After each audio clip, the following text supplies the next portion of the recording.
Queremos aqui compartilhar a palavra com os amados. Na verdade, será uma reflexão, um pouco de uma reflexão aqui do que Deus tem primeiramente falado ao meu coração e que eu quero compartilhar com a amada igreja antes de servir a ceia. Eu quero aqui estar dando prosseguimento no que eu estava falando já alguns cultos atrás, ministrando. Falei ontem aos líderes, afinal foi um derramar muito grande do Espírito Santo sobre todos. Chega assim a ser emocionante. Na quinta-feira falamos sobre Pedro, a falibilidade humana, as falhas, os deslizes, os altos e baixos. E hoje eu quero continuar falando sobre um assunto que nós comentamos na nossa conferência profética Aviva, tão abordado sobre reino, principalmente pela minha amada esposa, bispa desta igreja, que ela falou muito sobre uma questão muito importante na vida do cristão, que muitas vezes é mal entendida, mal compreendida. É a questão da prioridade. Engraçado que a gente vê isso no texto bíblico, em Mateus 6,33, que vocês conhecem muito bem. O tema dessa mensagem que eu vou trazer para vocês está baseado realmente em Mateus 6,33, mas eu quero compartilhar alguma coisa a mais assim que veio, compartilhando numa questão de reflexão mesmo. Ao final aqui, se tiver pelo menos uma vida impactada para mim, eu vou me sentir muito feliz. Que foi algo que Deus tocou muito, muito forte no meu coração. Eu tive meditando. O tema dessa mensagem é: qual a sua prioridade? Qual a sua prioridade? Mateus 6,33 diz: mas buscai primeiro o quê?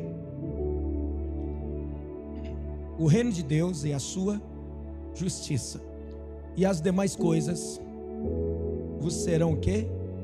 Acrescentadas. E quando nos deparamos com um versículo desse, nós ficamos simplesmente com algumas indagações, alguns questionamentos. Dentre eles, até que ponto é essa prioridade? Até quando eu devo priorizar o reino?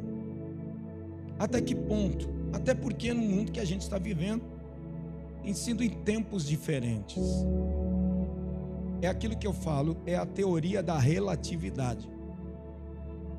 E a teoria da relatividade diz, é muito relativo. Aquilo que para mim não é uma prioridade, para você pode ser.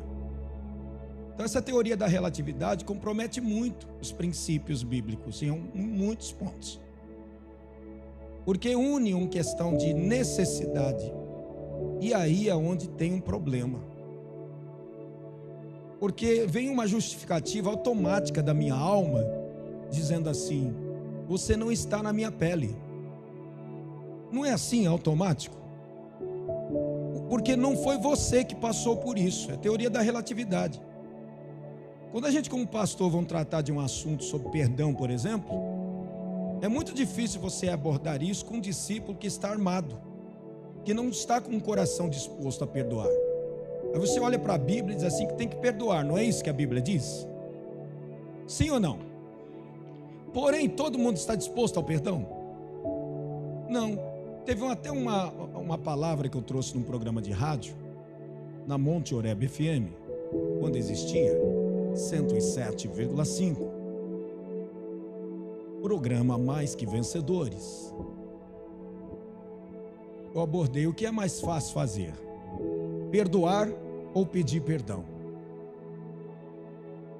O que é mais fácil fazer? Você fala, eu te escuto. Perdoar ou pedir perdão? Se fosse feita essa pergunta a você, qual seria a sua resposta? Eu nunca me esqueço dos momentos no nosso programa de rádio, onde muita gente concorria para falar ao vivo, no ar com a gente. Porque muita gente dava opinião, e era aquela opinião de mesmo um querendo falar. Quando um ligava e o outro falava, não, eu também não concordo. Assim, é você falando, aí falava, não é pastor. Na época, eu falei, não, você fala e eu escuto. Depois tem a palavra pastoral sobre isso. Engraçado, né? Alguns temas que a gente abordava é, Jesus sabe ou não sabe a sua vinda? O dia da sua vinda. E assim por diante. Então, a teoria da relatividade hoje. Porque quando se fala sobre perdão, por exemplo, tem alguém que vai dizer assim, você não está na minha pele. Você não sabe o que eu passei. Olha o que eu passei. Aí fala nos seus direitos. Isso. Pega todos os motivos. Talvez se fosse você, mataria a pessoa. Então é muito difícil você chegar e aconselhar alguém que já está armado, já está pré-definido naquilo que ele vai fazer. É muito difícil. Por quê? Porque o ser humano hoje dá uma justificativa. Por exemplo, se falar para alguém sobre dízimo, a maioria das pessoas aqui que são fiéis, pontuais no dízimo e não falham, são os que recebem cerca de um salário mínimo ou menos. Por incrível que pareça. Aí, aqueles que ganham mais do que isso, fala, minha dificuldade, minha realidade é essa, não dá. Mas aí se você compara fulano com Beltrano, você vai ver assim, poxa, mas por que para fulano com um salário dá, para ele ser fiel e o outro não? Por quê? Porque a teoria da relatividade, você não está sabendo da minha realidade que eu estou vivendo. Eu não sei se você está entendendo o que eu estou me referindo. Então hoje está sendo difícil, porque nós estamos vendo pessoas dando desculpas e mais desculpas e se esquecendo que nós temos que olhar aqui, ó, no manual do fabricante, o que ele diz, o que ele determina. Passarão os céus e a terra, mas o que? As minhas palavras não vão de passar. Então nós nos esquecemos que seremos julgados pela palavra. E não é por aquilo que eu acho, por aquilo que eu imagino. Então, como um bom cristão, sobre a questão do livre-arbítrio, eu quero colocar aqui o meu posicionamento. Sim, o livre-arbítrio, como diz os arminianos, realmente tem fundamentos fortes bíblicos, de que nós temos realmente a liberdade de escolher. Então, de uma certa forma, até aceitar Jesus, realmente, eu preciso entender que Jesus fez tudo que eu não poderia fazer para ser salvo. É semelhante a como eu estivesse morrendo de sede e de repente Deus fizesse brotar água em um lugar e eu morrendo de sede. O que eu tenho que fazer? Responder aquilo. Eu olhasse e visse ali daquela parede saindo uma fonte de água cristalina e eu morrendo de sede. O que eu tenho que fazer? Tenho que descer aqui, ir até onde está a fonte e tomar a água para não morrer de sede. Assim é o que Jesus fez. Jesus morreu na cruz e fez tudo o que eu não poderia fazer, porque eu não poderia jamais ser salvo. E o que eu tenho que fazer? Responder à obra de Jesus na cruz. Como? Aceitando Ele como meu Senhor e Salvador. Estão me entendendo aqui? Então, a partir do momento que eu entrego minha vida a Jesus, aí entra numa outra coisa. Porque aí entra naquilo que Paulo falou: não vivo eu, mas Cristo vive em mim. Então não é a minha vontade, tem que ser a partir daquele momento a vontade de Deus, baseada onde? Na Bíblia. Então se você era um mau marido, passa a ser um bom marido, porque você vai de acordo com o manual do fabricante, que é a vontade de Deus. Se você era uma pessoa realmente ruim, você vai passar a batalhar para ser uma pessoa melhor, porque o manual do fabricante tem tudo o que eu preciso ser para ser um homem melhor. Alguém está entendendo o que eu estou me referindo aqui? Então o que é o Evangelho? É negar-se a si mesmo, é tomar a cada dia a sua cruz e seguir a Cristo. Está escrito. Só que muitos não querem negar-se a si mesmo, porque essa questão de prioridade junto com a relatividade, me dá os motivos pelo qual você falhou, você não quer e você não aceita. Porém, o Evangelho diz para mim negar a si mesmo. E o negar a si mesmo é eu deixar de fazer a minha vontade para me submeter à vontade de quem? De Deus. É isso o Evangelho. Jesus ele foi bem categórico quando ele disse assim: quem quer ser meu discípulo, negue-se a si mesmo. É fácil? Não é fácil. Nós estamos aprendendo isso no estudo da célula, metanoia. O próximo tema agora de terça-feira vai falar de algo muito difícil para a gente, que é espírito controlador. É muito difícil subjugar a vontade. Eu abri mão do meu direito. É muito complicado. Então você precisa entender isso, esse processo. Antigamente, quando alguém perguntava assim para a gente, né? Cada um de nós: oi. A pessoa cumprimentava e dizendo: como você está? Tudo bem? O que a gente respondia? Alguém falava assim: como estão as coisas, companheiro? Como estão as coisas, compadre? Era assim que as pessoas perguntavam e cumprimentavam. Quem lembra desta época aqui? Lembra alguns, né? O Sergião aqui da década de 73, quando deu o primeiro beijo na Eliana, eu acho que lembra disso. E naquele tempo, né, Sérgio? A gente respondia assim: tudo bem, graças a Deus, e você? Só que hoje, nos dias, ultimamente, parece que essas respostas têm sido um pouco diferentes. É nisso que eu fiquei inculcando na minha cabeça aqui. Eu fiquei com aquele negócio, sabe, na minha cabeça, Jonathan, vendo no passado como é que eram as coisas e o que estamos vivendo hoje no presente. As coisas mudaram.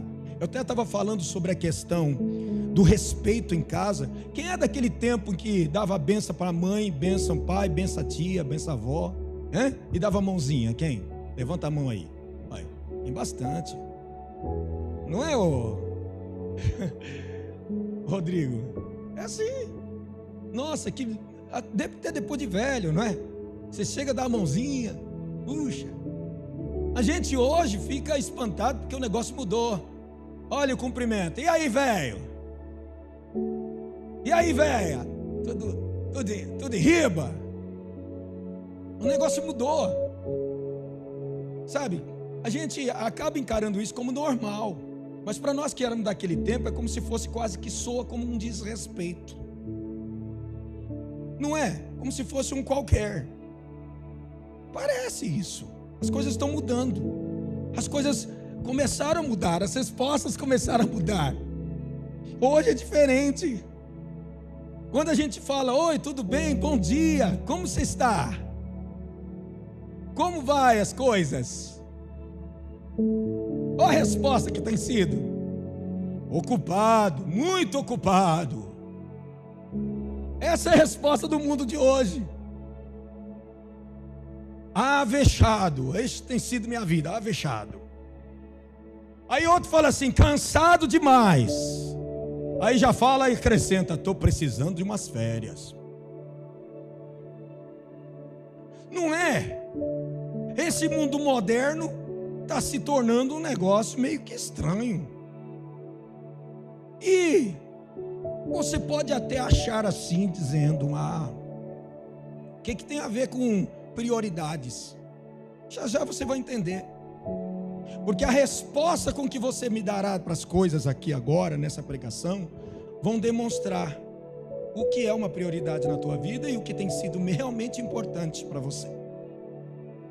E é isso que eu quero que você reflita. Por isso que eu falei para você que é tipo de uma reflexão. O que você tem respondido ultimamente quando as pessoas te cumprimentam? Qual é a resposta que você dá? É muito comum no Zap. Chega e fala, manda um avatar ou manda uma carinha. Bom dia! Como você está? Tudo bem? E a gente manda, né, com carinha de alegria, mas alguém manda com outra carinha, às vezes até chorando. Aí dá a resposta. Qual tem sido a sua resposta quando alguém fala, tá tudo bem? Porque relativamente com aquilo que você responde, automaticamente a sua resposta já vai mostrar qual é o tipo de vida que você está vivendo e qual é a sua real prioridade. Essa é que é a verdade. Há alguns anos, nós ouvimos uma expressão na mídia, há algum tempo, falando sobre a síndrome da pressa. Já pensou? Síndrome da pressa. E diz respeito à sensação de correria e ocupação que a gente está tendo constantemente na nossa vida, mesmo quando a gente está de folga. Tem aquele que já falou assim: nossa, eu tirei folga do meu serviço, mas em casa eu trabalhei muito mais. Quem já respondeu assim? Ah, eu sabia. Meu Deus, eu tiro folga do meu serviço, mas aqui, olha, hein, Marisa? Meu Deus, parece que eu trabalho mais aqui em casa do que no serviço.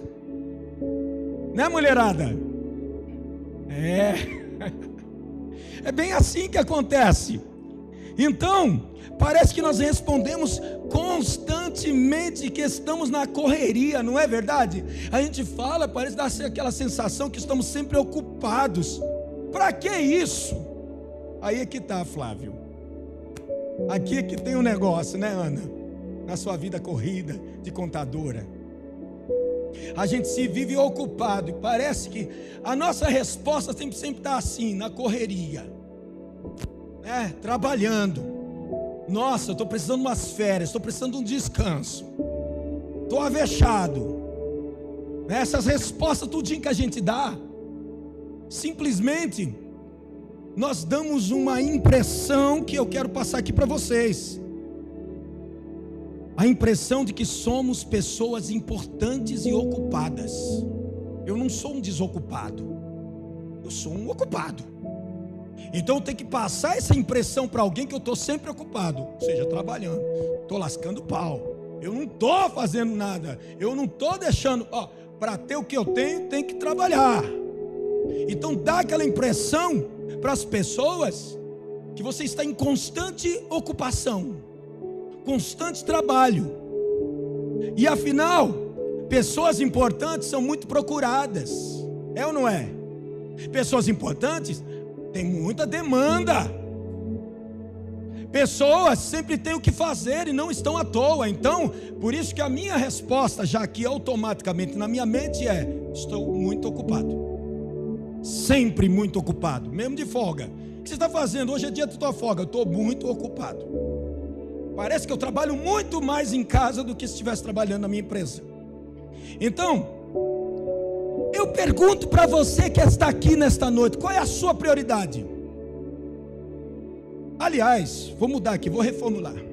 Qual é a tua resposta quando as pessoas, elas lhe perguntam?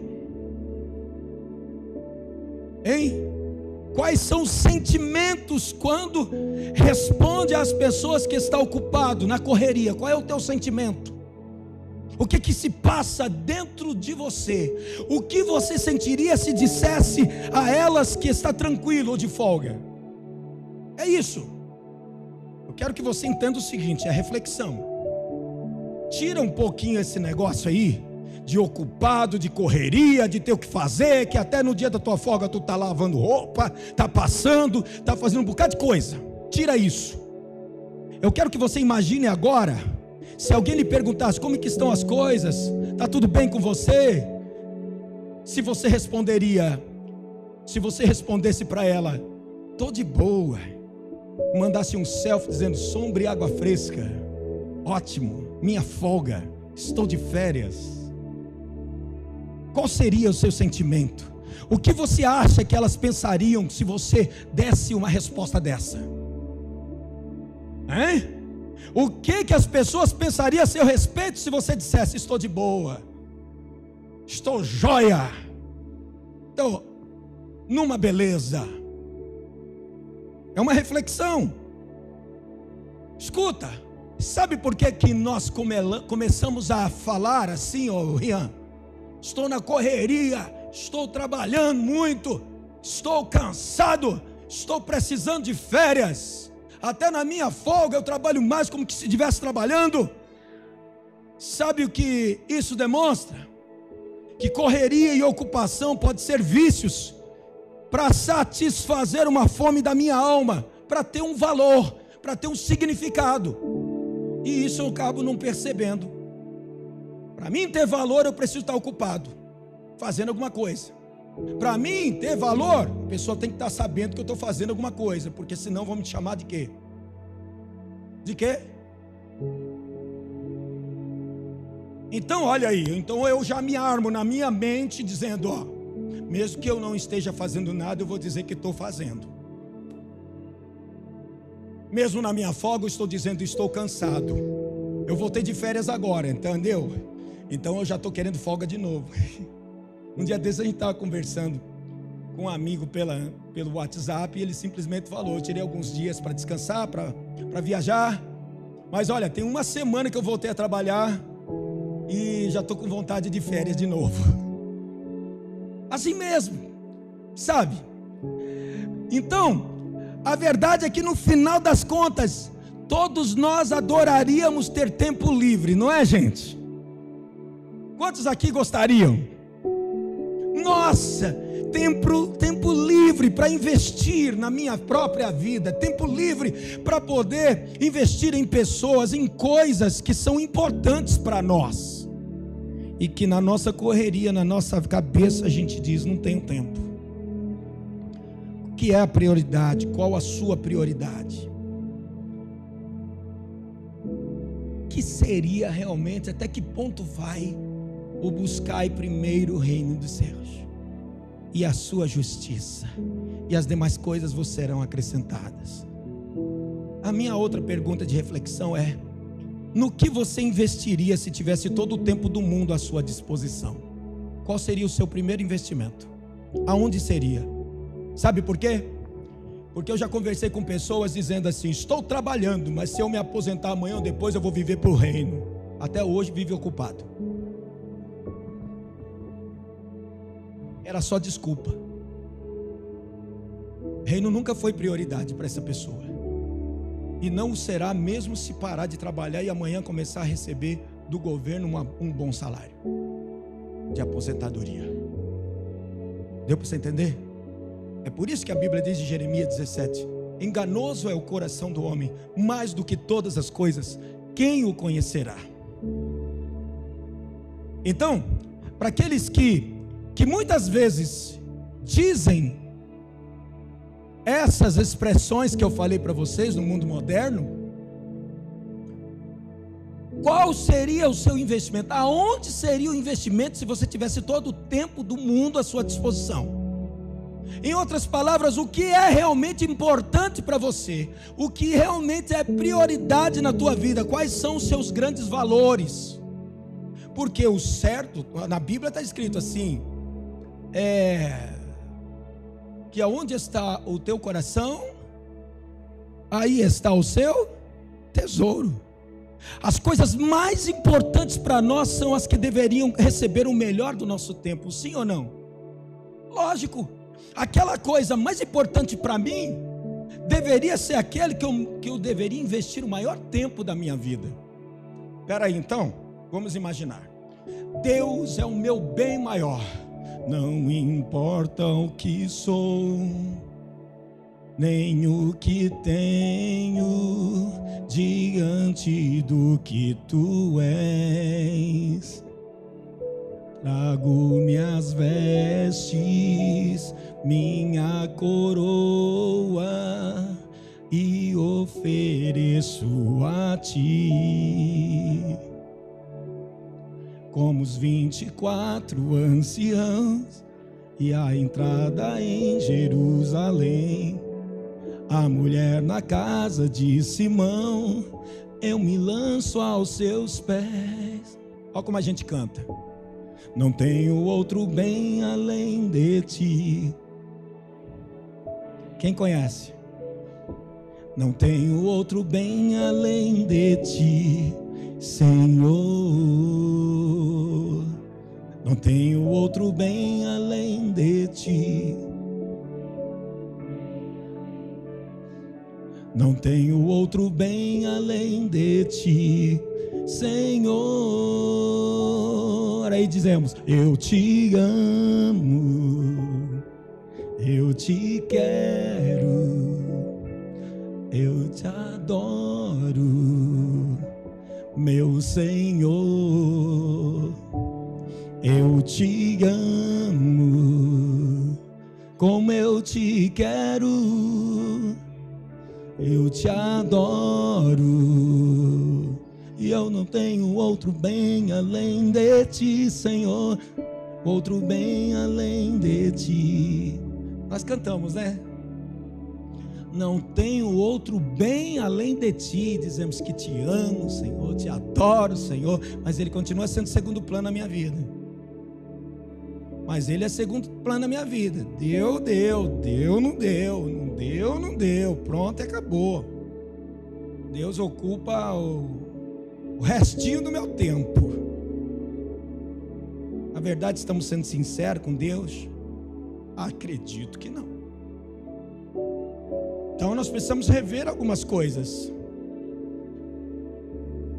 Não necessariamente mais tempo deveria ser investido, mas sim o melhor tempo, mas sim um tempo de qualidade. Ou seja, tua semana foi uma correria que só, trabalhou a semana toda, tu veio aqui para ficar 1 hora, 1h30, 2 horas, 2 horas e meia aqui. Então o seu maior tempo está sendo o seu trabalho, porque vê bem, você só vem às vezes 1 vez por semana, alguns vêm 2 vezes por semana, alguns só podem vir de manhã porque de noite trabalham. Não é assim? Contando isso, as 2 horas que fica aqui, ou 2 horas e meia, não dá 10% do que seria o dízimo do seu tempo para o Senhor. E achamos que estamos dando muito. Na verdade, nós vivemos mais para nós mesmos do que para Deus. E estamos agora refletindo: será que estamos nessas 2 horas aqui com tempo de qualidade para oferecer o melhor para Deus? Eu vim aqui para um adorador, eu estou observando alguma coisa. O tempo que seria para Deus, eu estou cochilando agora, estou dormindo. Olha para quem está do teu lado, vê se ele está cochilando aí. Está cochilando não, né? Tá não. Sabe por quê? Até na internet falaram isso, ó. Se você quer ganhar dinheiro, vá ao banheiro no trabalho. Você já viu esse vídeo aí? Do cara falando? Pelo menos você vai no banheiro ganhando. Aí fica 1 hora lá no banheiro fazendo número 2. Entendeu como é que é? E aqui na igreja não foge disso não, meu irmão. Porque o que tem de gente não é problema. Se tiver problema urinário, que seja curado em nome de Jesus. Mas tem gente que vai 10 vezes no banheiro. E aí parece que no automático, irmão, não dá para segurar. Eu fico imaginando se essa igreja não tivesse banheiro.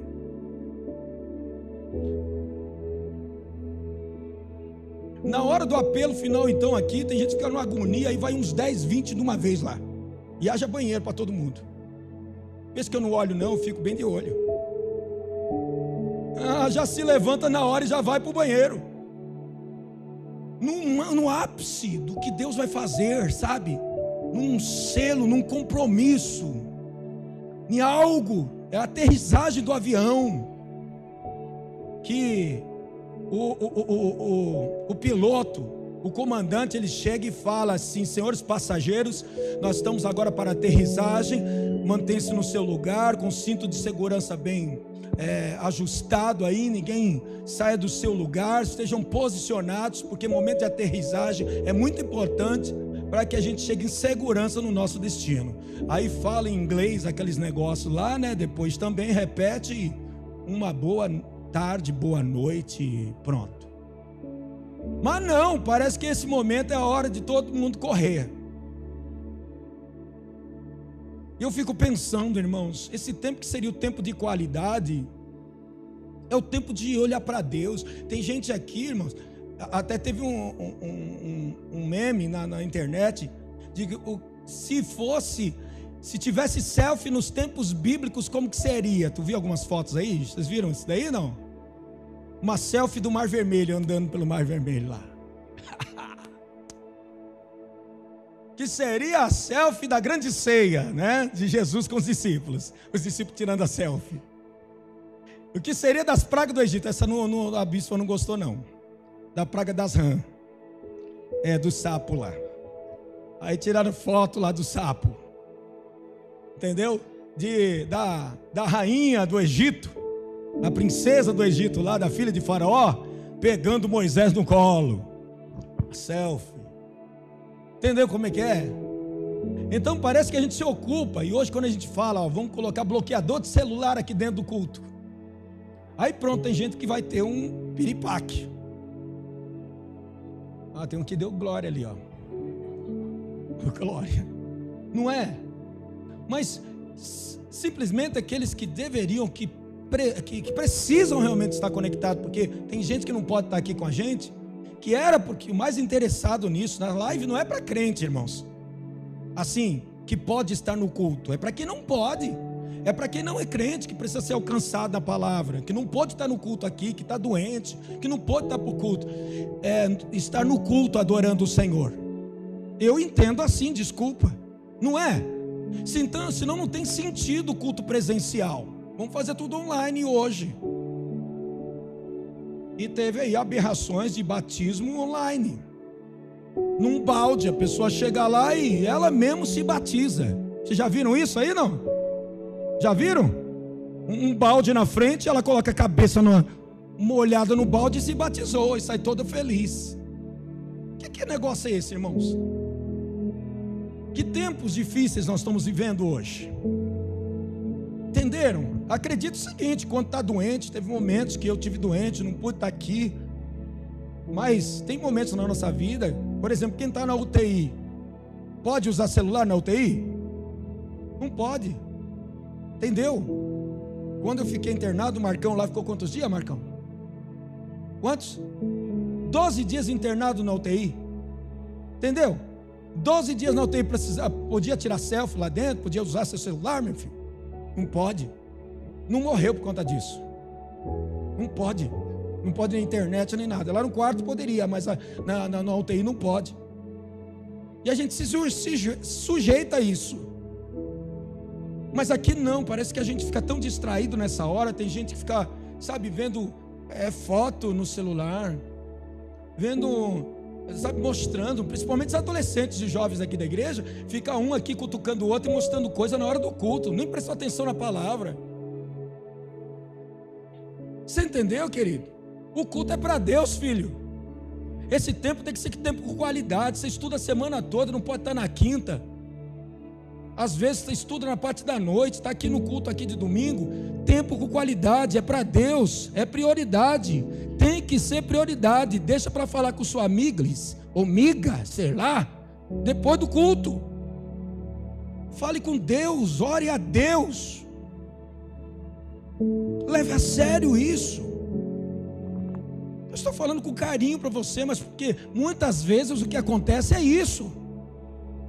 Aí aquela pessoa que está focada em Deus acaba atrapalhando a pessoa que está focada em Deus, que fica numa risada tão grande na hora do culto, fica numa distração, numa conversaiada, atrapalhando, principalmente aí no fundo, é difícil.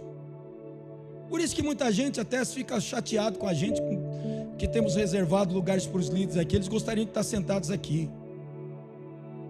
Mas irmãos, vocês que querem realmente, que presta atenção, querem estar mais focados na palavra, e aí no fundo às vezes é difícil, chega um pouquinho mais cedo, porque essas cadeiras estão marcadas aqui de capinhas, são para os líderes.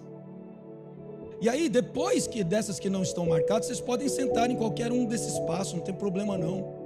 Então chegando mais cedo, não tem esse negócio não. Já falamos que não tem que colocar a Bíblia para guardar lugar para alguém, não tem esse negócio não, tá? Porque fica cheio disso. A pessoa chega atrasada, senta lá no fundo. Você que chegou cedo, não tem que estar aguardando lugar não.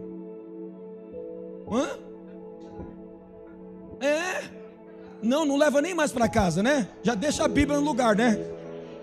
Depois vai para os achados e perdidos da IBFAV.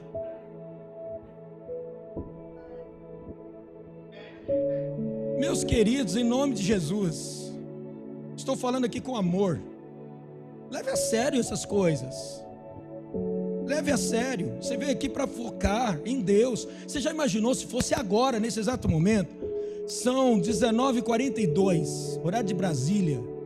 19h43 agora. Passou aqui. Sabe? Se Jesus viesse buscar agora a igreja, como que... será que iríamos mesmo? Com total irreverência. Nosso pensamento tão distante. Os jovens tão desligados. Como que seria? Ah, se Deus pudesse nos dar uma simulação do arrebatamento, como seria aqui?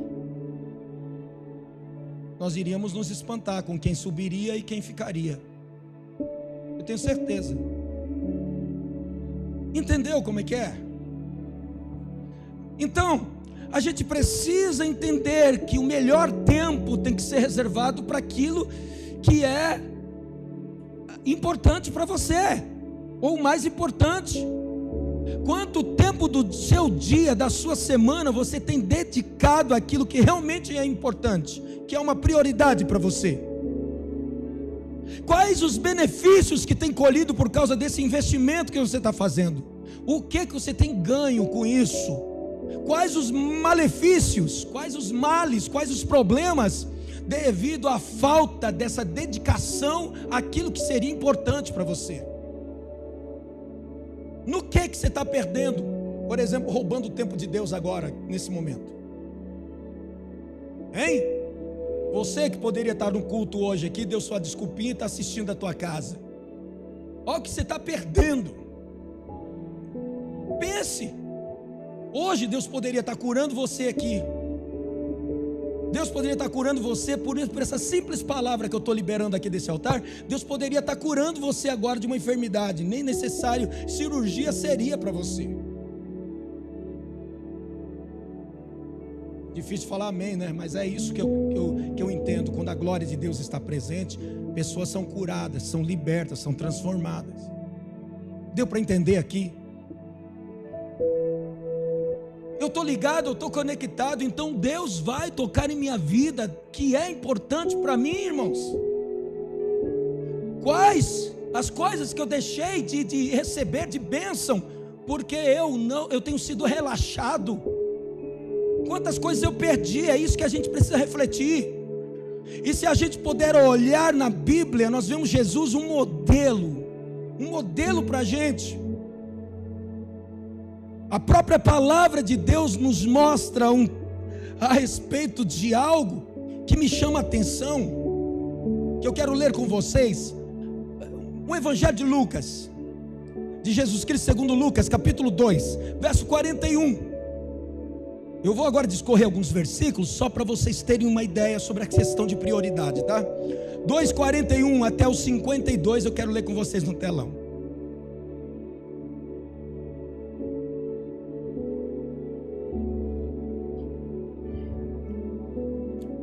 NVT, por favor, coloca para mim aí. Vamos ver. Todos os anos, os pais de Jesus iam aonde? Para a festa da Páscoa. Vai. Vocês podem ler.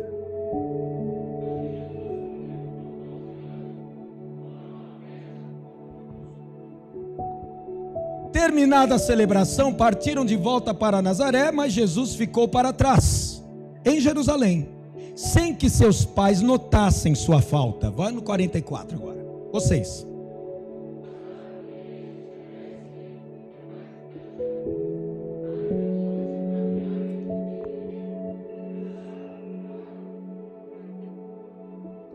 Começaram a procurá-lo entre parentes e amigos.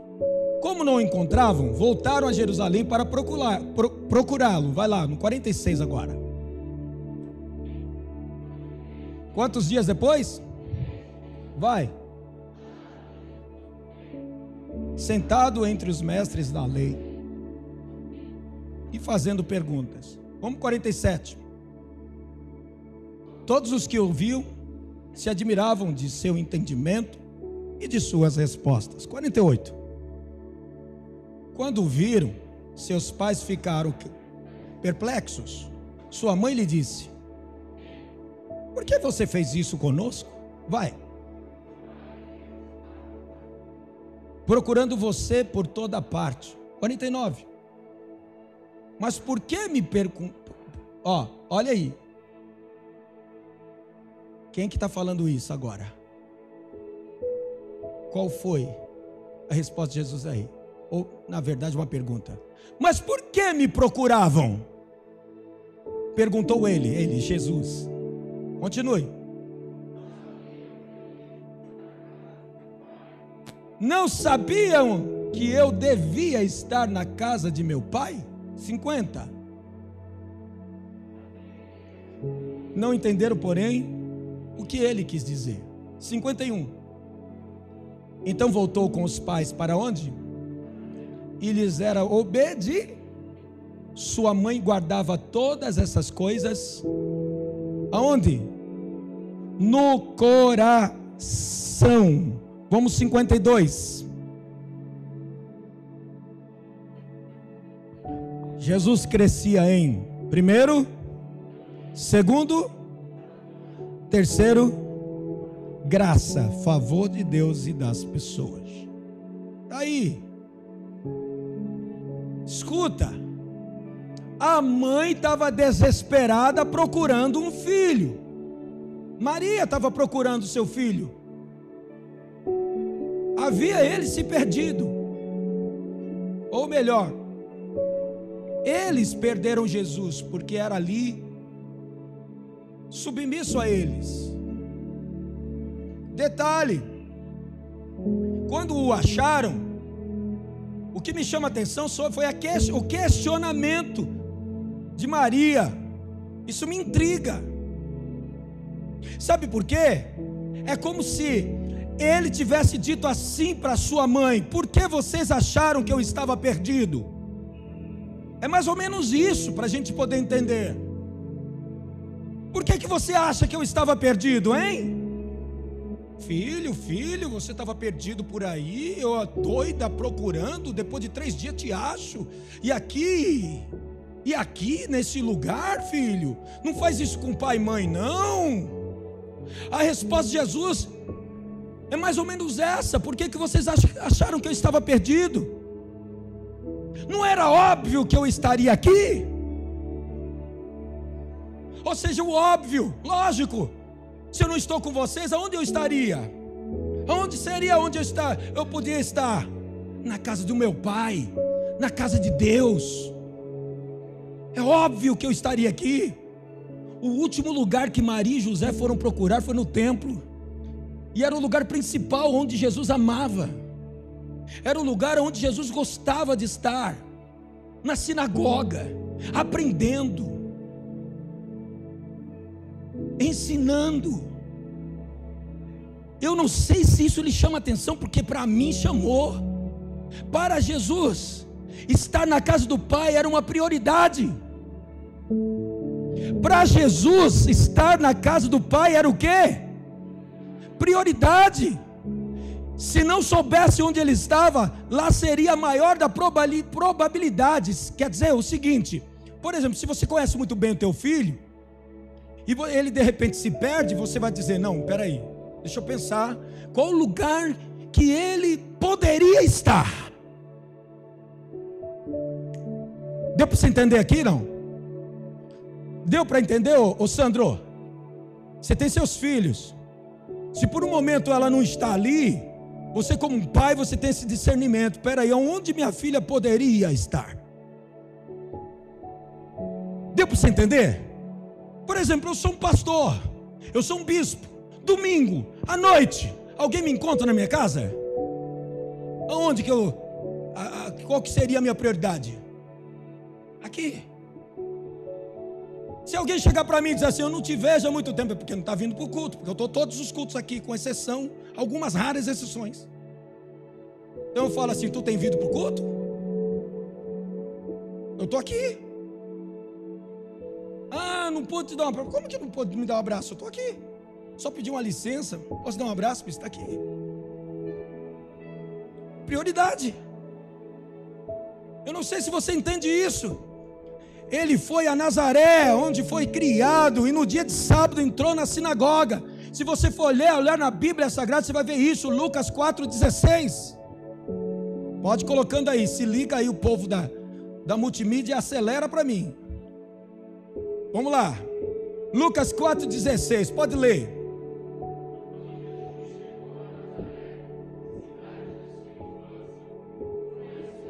Foi aonde?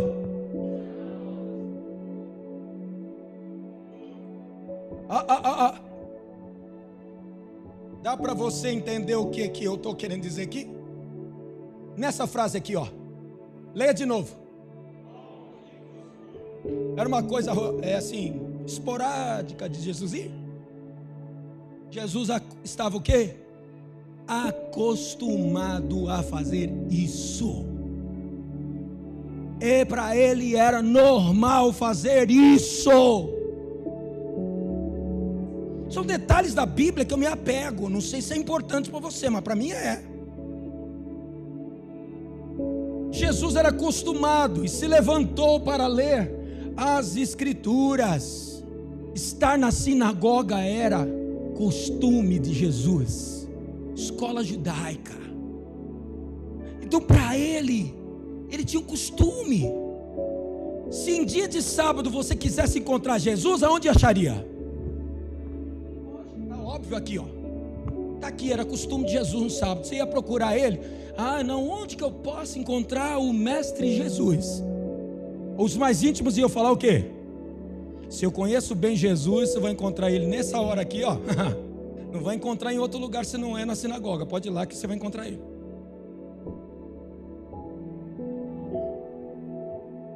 Toca nesse abençoado que está do teu lado e fala: Deus está falando com você, presta atenção.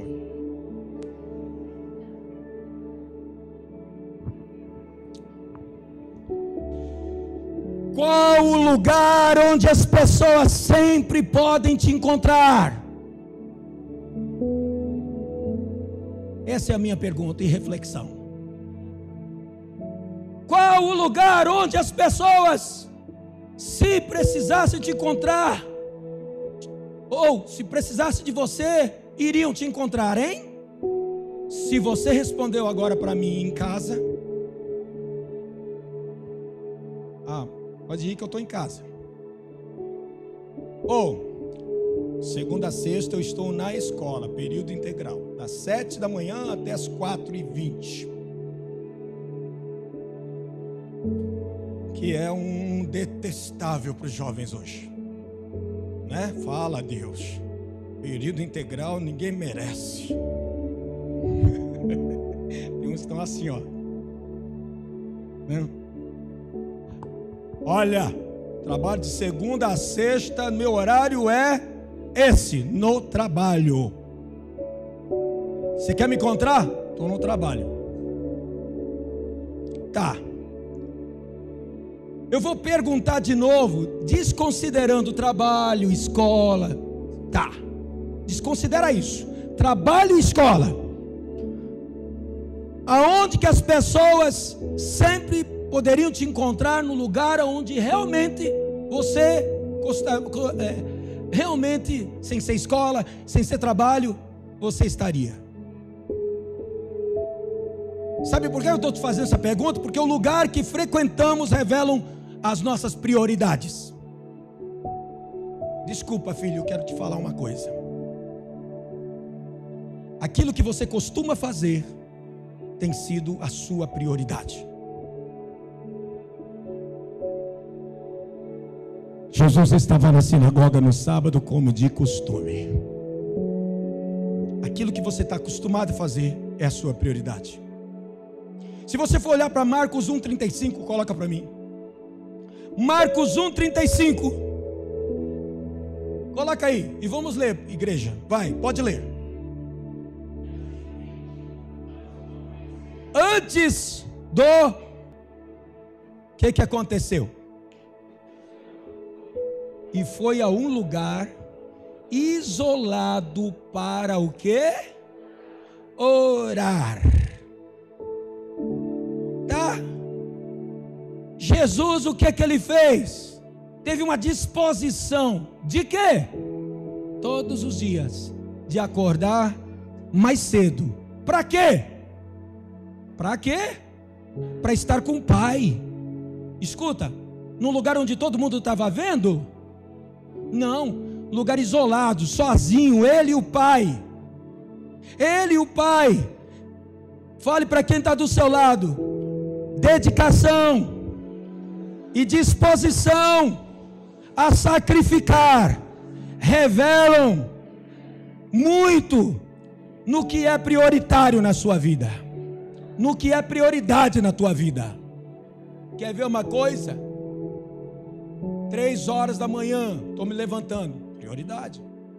É sacrifício, mas tem que levantar, prioridade. Quem gosta de orar 3 horas da manhã? Muitos. Só que muitos não têm essa disposição, que é um horário melhor para se dormir. Oh, meu querido, como é gostoso esse horário para a gente dormir. Porém, é o horário predileto de Jesus para oração. É uma grande batalha. Então, naquilo que você sacrifica, é o que é a prioridade para você. Aqui você tem se dedicado e tem estado disposto a fazer, mesmo diante de sacrifício, hein? Eu pergunto, no que você tem sacrificado? Naquilo que você tem se dedicado e naquilo que você está disposto a fazer. O que é? No que é que você está se dedicando, se sacrificando e se dispondo? Hein? Vamos ver Mateus 14, 23, por favor. Mateus 14, 23, coloca para mim. Prioridades. Qual é a sua? Depois de mandá-las para casa, vai. Jesus subiu sozinho. Pode ler.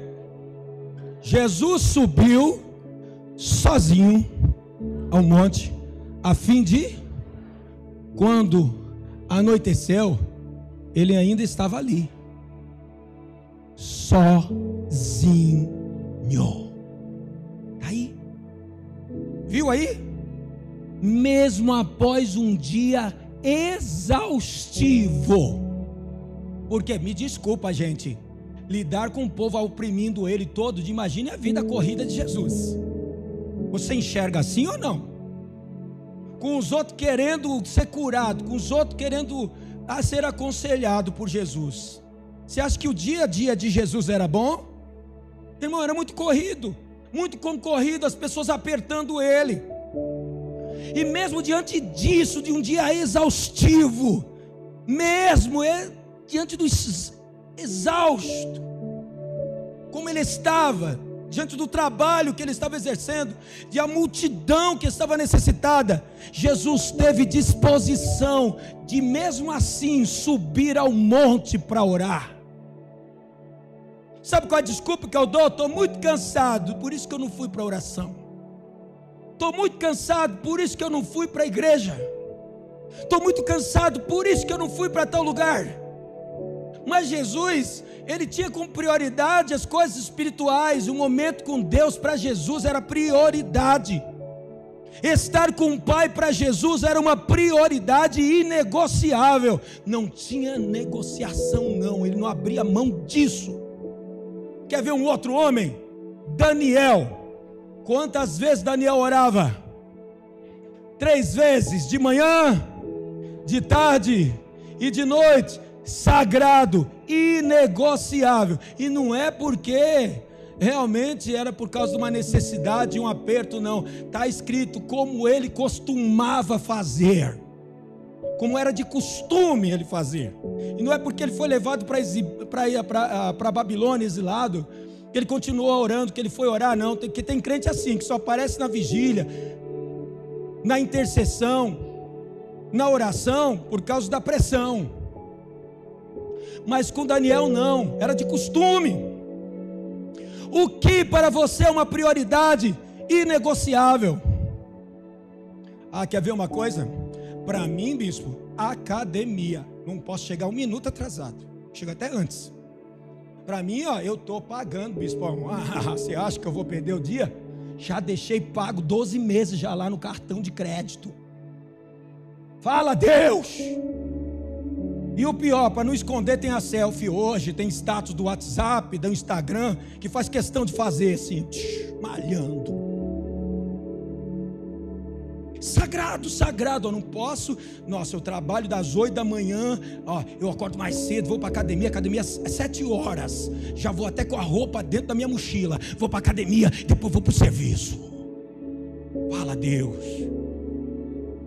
Não, eu trabalho até 5 da tarde, ó, 2 horinhas de academia, ó, das 5 da tarde às 7, malhando. Quem gosta de correr, sagrado, prioridade, saúde em primeiro lugar. O que faz? 7 horas da manhã pontualmente, vamos correr até o forte e volta. Ainda coloca, né? Hoje é dia de folga, de bike, eita, na praia, ô dia lindo. Prioridade. Irmãos, sabe o que eu aprendo com isso? O que você não abre mão de fazer, mesmo que esteja cansado no final do seu dia. O que é que você não abre mão? Mesmo cansado tu faz. Hein? Aí tem homem que fala assim, que sexo. Meu Deus, mesmo cansado eu estou lá. A mulher, eu aprontei. Você não está cansado, para não estar acabado. Não, mas para isso aí, eu não tenho muito tempo ruim, não. Fala, Deus, fala, Deus. Mas deu um burburinho agora, né? A casa caiu, ó.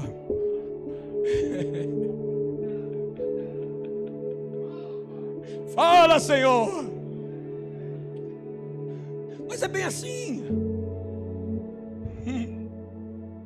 Eu posso estar cansado que sou, mas eu preciso dar uma visitinha na minha rede social. Preciso ficar um tempinho lá no meu jogo. Meu jogo é sagrado. Posso não ir para a igreja, mas vou para lá. Eu já chamo meu amigo online. Vamos à disputa, vamos lá. Eu nem sei o nome, sabe, gente? É Free Fire, é uns negócios assim. Fala, meu Deus. Aí deixa a mulher ver navio. Só Jesus na causa. Vai até de madrugada.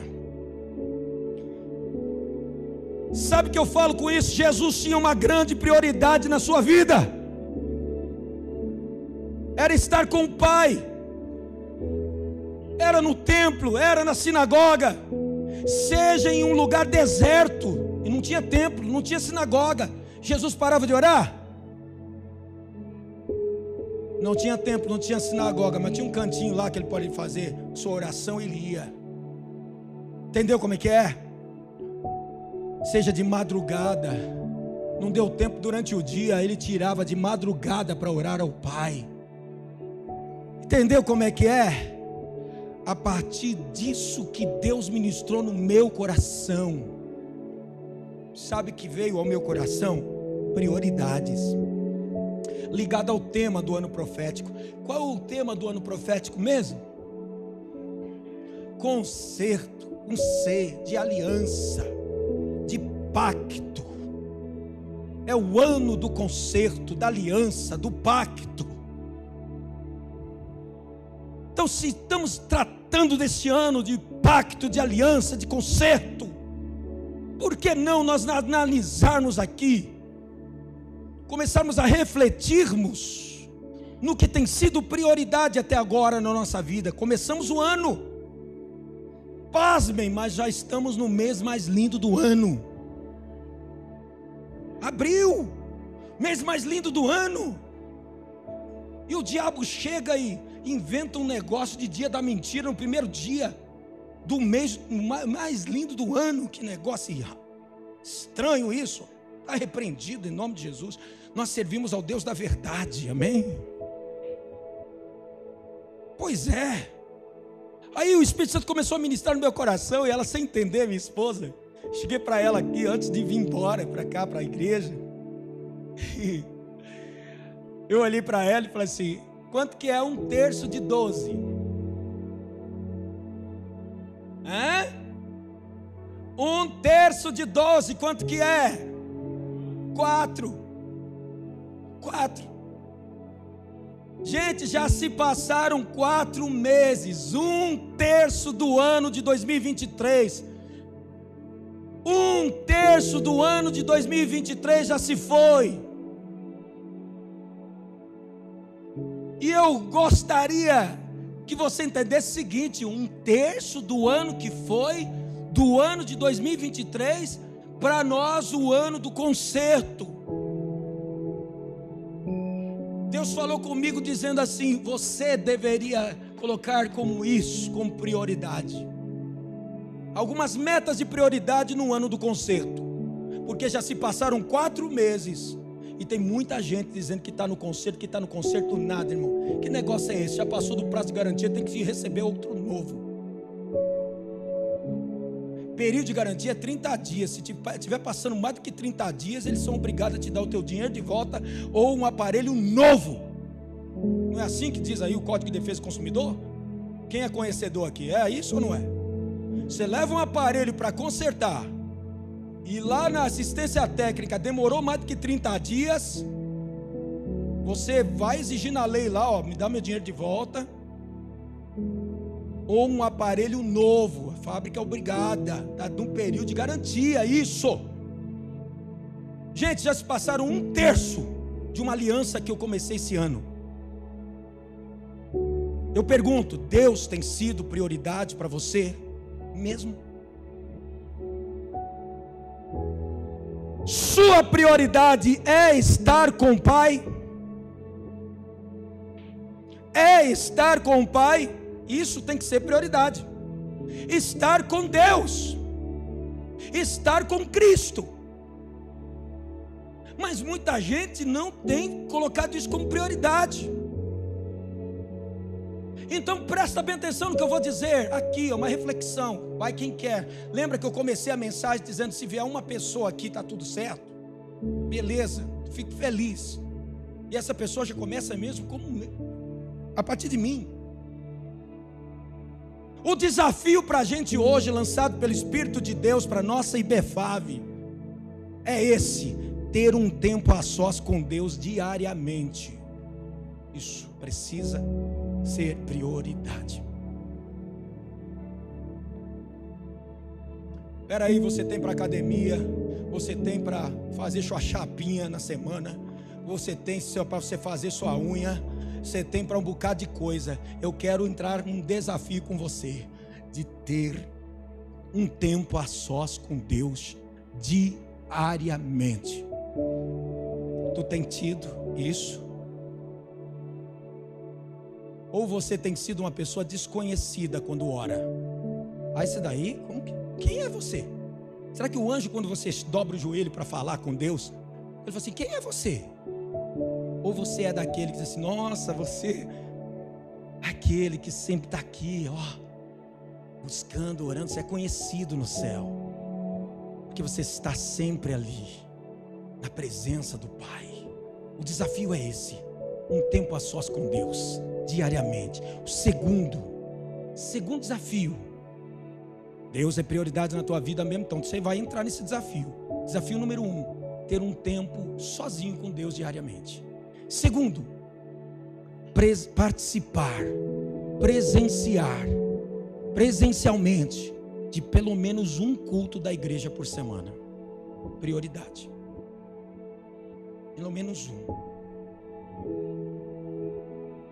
É importante isso, porque nós estamos diante de desafios.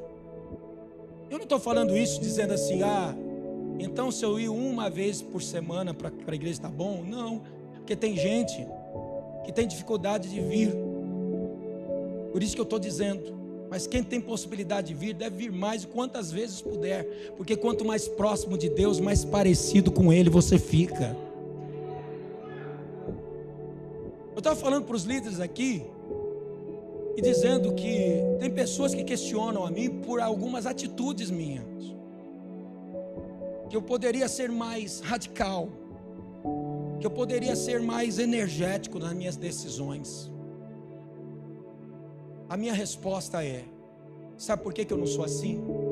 Porque eu olho para o meu Jesus, e quando eu olho para Jesus, eu vejo que eu tenho muito que mudar ainda, porque eu quero me tornar o mais parecido que eu puder ser com Ele. Eu sei que eu não vou chegar a isso, mas que eu vou batalhar para ser mais parecido com o meu Jesus, eu vou. E para isso acontecer, eu preciso querer mudar. Eu preciso entrar realmente num desafio de estar no lugar secreto com Deus, de estar a sós com Deus diariamente. Sua agenda tem que ter espaço para estar com Deus. Na sua agenda tem que ter um espaço para estar no lugar secreto com o Senhor, diariamente, seja na célula, seja no culto. Você precisa ter isso como prioridade. Se for preciso, retire compromissos, retire demandas que sejam obstáculos para isso acontecer. Isso é sacrifício, isso é negar-se a si mesmo. Quando você fizer isso, isso vai se tornar uma prioridade. Você vai reviver uma realidade que você nunca viveu na sua vida. Eu falo para os jovens desta igreja: vocês não deixem de estudar, estudem, mas no tempo que você puder estar na igreja, esteja. Isso vai ser tempo com qualidade. Você não pode estar segunda, você não pode ter terça, você não pode estar quarta, você não pode estar quinta, nem sexta, sabe? Mas no domingo você tem que estar. Então se esforce, dê o seu tempo com qualidade. Não perca seu tempo aqui não. Faça sua faculdade, mas não se esqueça do seu Deus. Eu quero que você se coloque de pé, por favor.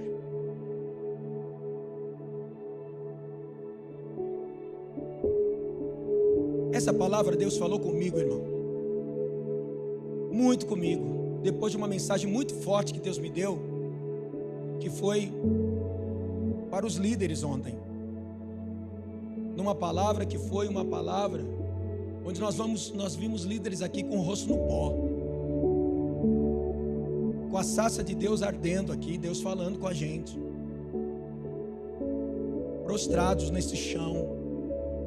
Parece que estavam colados aqui, nesse chão. De tamanho foi a glória de Deus, a presença do Deus Altíssimo. Eu estava questionando a Deus: por que muita gente anda caindo hoje? Até pastores, bispos, apóstolos. Por que tanta gente desviada da igreja que não consegue acreditar mais no poder do evangelho, porque acha que isso daqui agora é comércio. Comércio agora, sabe?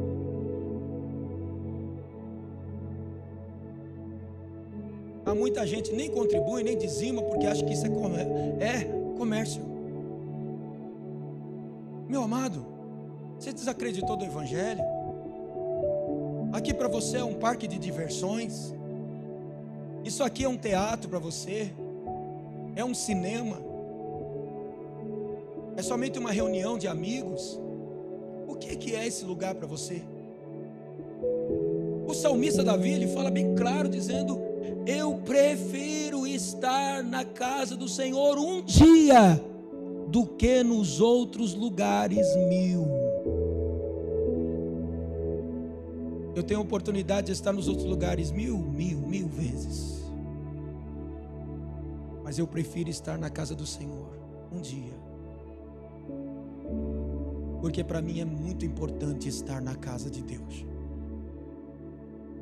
É Salmo 27:4, né, que fala? É 27:4 de Salmos, que fala: uma coisa pedi ao Senhor. É isso mesmo. A cachola está funcionando aqui. A única coisa que eu peço do Senhor, o meu maior desejo,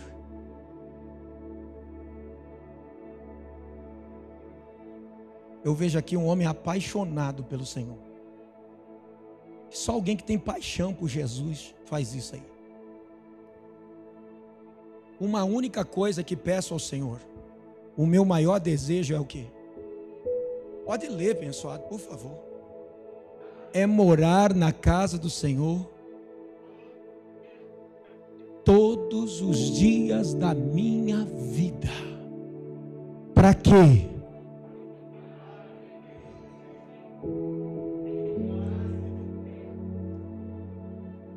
Para que você veio aqui?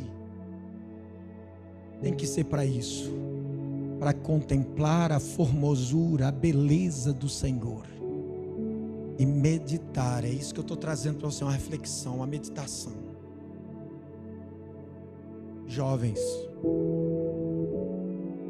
homens, mulheres, eu não estou dizendo que você deva sair da tua academia, que é uma questão de saúde mesmo. Hoje nossa vida é sedentária, desculpa, eu não estou dizendo isso. Não coloque palavras na minha boca que eu não estou me referindo. Mas controle bem o seu tempo, que assim como teu corpo precisa de exercício, teu espírito precisa de Deus. Tua alma precisa estar subjugada à vontade de Deus. E se tem uma coisa, uma coisa em nós que nunca vai se converter à nossa alma, ela tem que estar sempre subjugada à vontade de Deus. Sabe quem tem que mandar? É o Espírito. Olha o que Paulo falou: luta carne e espírito, para a posse do quê? Da alma. É por isso que vem esses questionamentos na tua cabeça sobre Deus, sobre chamado. Se eu tenho chamado, se não estou, se eu estou fazendo a vontade de Deus, eu não estou. Quem está comandando é a carne. Porque se é o Espírito, na hora você vai ter discernimento do que você é, quem você é, para onde você vai e a quem você serve. Porque você está conectado com Deus. Uma coisa pedi ao Senhor e a buscarei. Em outra tradução diz que eu possa morar na casa do Senhor todos os dias de minha vida. Aí alguém fala: Davi não tinha o que fazer? Ele era rei, irmão. Ele era rei, tinha muito o que fazer, tinha todo um reinado para cuidar. Tá, mas mesmo assim ele arrumava tempo para estar com Deus. E no dia que ele não arrumou, que ele ficou ocioso, o que aconteceu com ele? O que aconteceu com Davi no dia em que ele não teve o que fazer? Caiu no pecado com Betseba. Isso aí. Ocupa a sua mente com Deus. Seja 10 minutos. Assim como você colocou um programa para poder fazer sua academia, que tem o teu horário certo, que o teu professor lá, né, o teu, como é que é? Personal. Teu personal já está te esperando no horário certo lá que você combinou todos os dias, para te dar umas dicas de qual exercício fazer, para você ficar mais preparadão. Você se programou para isso, você não falta, você gostou, pegou o ritmo, agora você não falta. Chuva ou sol, tu está lá. Assim tem que ser sua vida espiritual. Programe-se, sacrifique pelo Senhor. Eu estou falando em todos os aspectos. Você vai ver milagres na tua vida, você vai ver Deus agindo na tua casa, você vai ver como você vai ser mais crente, como você vai estar mais focado em Deus. Você não vai ter mais pensamentos levianos, você não vai ter mais desejo de suicídio, você não vai ter, o diabo não vai minar a tua mente mais para você estar aí no mundão, você vai estar mais próximo de Deus. Em nome de Jesus, esse bispo que Deus está falando aqui, como Deus usou aquela sarça, Ele me usa para dizer para você hoje: eu quero diante de mim hoje sacrifício naquilo que é uma prioridade para a sua vida. Em toda a Bíblia eu vejo Jesus sacrificando para estar com o Pai. Eu vejo Daniel sacrificando para estar com Deus. Eu vejo José sacrificando ao Senhor para estar com Deus. Entendeu? Você vai ver, irmãos, Pedro e João indo para o templo sacrificando, depois que teve um ajuste na sua vida. Você vai ver, queridos, homens que estão dispostos a perder a cabeça para sacrificar ao Senhor.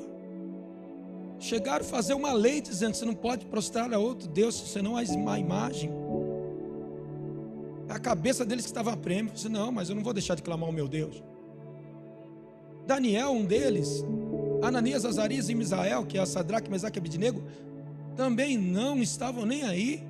O desejo deles é estar mais próximo do seu Deus. Eu quero agradar o meu Deus. O que Deus está querendo aqui é jovens apaixonados por Ele. O pastor Alex mandou para mim mais uma mensagem, mais um link que me deixou estarrecido. Está destruindo a juventude hoje. A nova droga sintética da maconha. Maconha sintética K9, K2, pesquisa. Jovens de 17 anos, de 12 anos entrando em óbito. Numa tragada dessa maconha, já vicia no primeiro. Tem jovens roubando coisas de casa, pegando coisas de casa para se manter diariamente 3.000, 1.500 por droga que eles não conseguem parar desde o primeiro dia de uso. Jovens se tornando verdadeiros zumbis nos Estados Unidos. Eles estão perdidos, sem saber o que fazer. A droga zumbi, porque parece um zumbi mesmo assim, ó. Os jovens não sentem parte das pernas, não sentem os braços, mexe com o cérebro. Os jovens, quando usam isso, entram em problema de infarto. Um de 12 anos morreu, porque o coração acelera, feito doido, entra num êxtase, e depois o vicia. O diabo está entrando nas nossas casas, pais, e o que nós estamos fazendo? Tem jovens cortando pulsos por espíritos malignos que estão agindo na casa de vocês, aliás, nas nossas casas, levando eles ao espírito de suicídio. E agora não está sendo mais pulsos, não. Dá uma olhadinha na roupa dos seus filhos, para ver se eles não estão escondendo nada de vocês. Olha as coxas também, porque quando não é cortes aqui, retalhos aqui, ó, estão retalhando as coxas para não aparecer, porque usa calça, não dá para aparecer. Pais não notam mais nada. Parece que tem pais que estão como sacerdote Eli, estão cegos, surdos. E sacerdotes que não têm mais sensibilidade, perdeu a unção de sacerdote. Deus não faz sentido. Aonde vai parar essa geração? Eu fico pensando aonde nós vamos parar. O negócio é mais sério do que você imagina. Estamos vivendo dias onde falar de homossexualidade está sendo crime. Estão sendo elaboradas leis sobre isso, onde falar mal do diabo. Diabo é religião hoje. Satanistas estão entrando com recursos em tribunais no exterior. E está vindo para o Brasil isso. Falar mal do Satanás vai dar crime. Pastores vão ir para a cadeia por pregar o evangelho. E eu vou dizer, uma igreja que não tem tempo a sós com Deus, vai ser uma igreja derrubada, caída, destruída e dominada. Porque aquilo que te domina te escraviza. Mas a Bíblia diz: conhecereis a verdade, e a verdade vos libertará. Acordemos, geração. Por isso que tem pontos de avivamento ocorrendo no mundo, porque nós estamos nos últimos minutos da igreja na terra.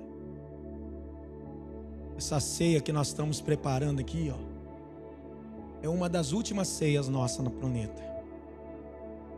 Uma das últimas ceias. Os últimos momentos nossos, porque nós vamos cear com Jesus lá na glória. Mas somente com aqueles que vão ter intimidade com Ele, o que começa a ter intimidade com Ele a partir de agora.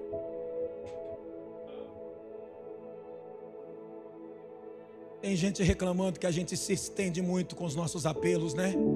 Enquanto isso, tem muita gente indo para o inferno agora mesmo. Você não entende que é a voz do Espírito Santo dizendo se converta? Você não entende que é a voz do Espírito Santo tirando o seu próprio filho das drogas, querendo tirar ele da escravidão, do pecado, de coisas que os teus olhos não estão enxergando, mas que o Senhor está vendo? Você não entende que as coisas não são só dinheiro, que tem muita gente podre de rico, mas estão escravizados pelas drogas, pela depressão, pela opressão? Vocês não estão entendendo o que o Espírito Santo está falando nesta igreja, o que Ele está dizendo para a liderança, o que começou ontem. Ele quer estender para um culto de hoje, passando essa unção para vocês, de discernimento, de abertura de olhos e ouvidos, para a gente poder ouvir e olhar melhor o sentido das coisas. Que seja dado para essa igreja o dom de discernimento, de capacidade, que venha ser derramado os dons espirituais, para que o diabo não venha estar no nosso meio e sermos enganados, persuadidos, que o espírito de murmuração esteja bem longe daqui, que aqui esteja essa igreja mais unida do que nunca, tendo o seu momento a sós com Deus.